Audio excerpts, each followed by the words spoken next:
गांव के बीचों बीच एक विशाल बरगद का पेड़ था।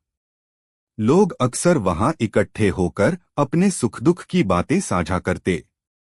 उसी गांव में रामकिशन नाम का एक साधारण किसान रहता था।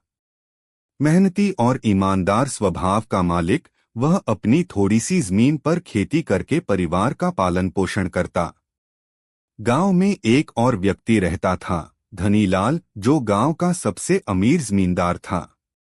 धन के बल पर वह लोगों पर दबाव डालता और झूठ फरेब से उनकी जमीन हड़प लेता।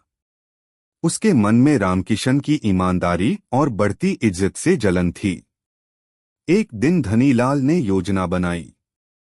उसने गांव के पटवारी को रिश्वत देकर रामकिशन की जमीन अपने नाम लिखवाने की कोशिश की। जब रामकिशन को इसकी खबर मिली तो उसका दिल टूट गया। वह जानता था कि सच्चाई उसके पक्ष में है, लेकिन धनीलाल की ताकत और पैसे के आगे उसकी आवाज कौन सुनेगा।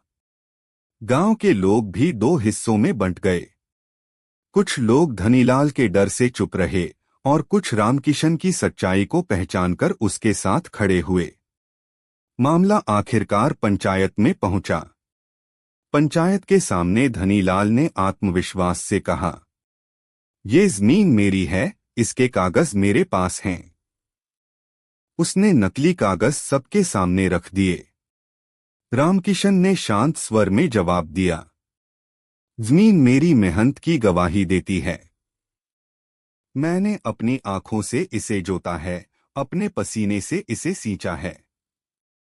कागज झूठे हो सकते हैं, पर धरती पर उगती फसल कभी झूठ नहीं बोलती।"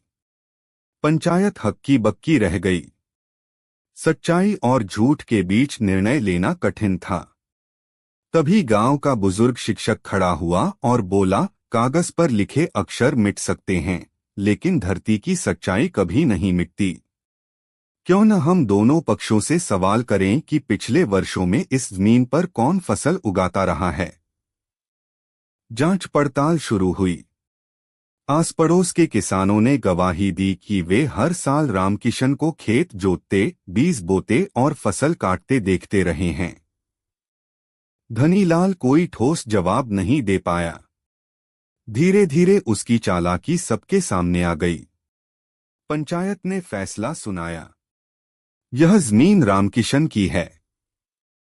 धनीलाल ने धोखे से कागज बनाए हैं, इसलिए उसे दंडित किया जाए।"